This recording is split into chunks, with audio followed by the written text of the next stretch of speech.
Yes, guys, this is my ear goat oil. I infused some herbs yesterday, and today I strain and I mix with frankincense, castor oil, vitamin E oil, jojoba oil, and essential oils, and aloe vera oil. So this is my ear goat oil. So this will last me for next. The three of us using it, so it will last me about 3 months or less. Let's see.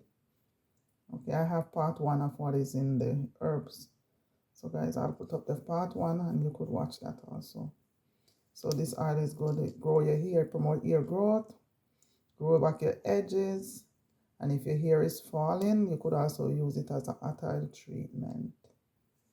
Alright guys, thank you for watching my videos. Thank you. Subscribe, like, and share if you like what you hear. So guys, use this oil please. If you want to make it, you could make it and use it. Thank you so much. Bye bye.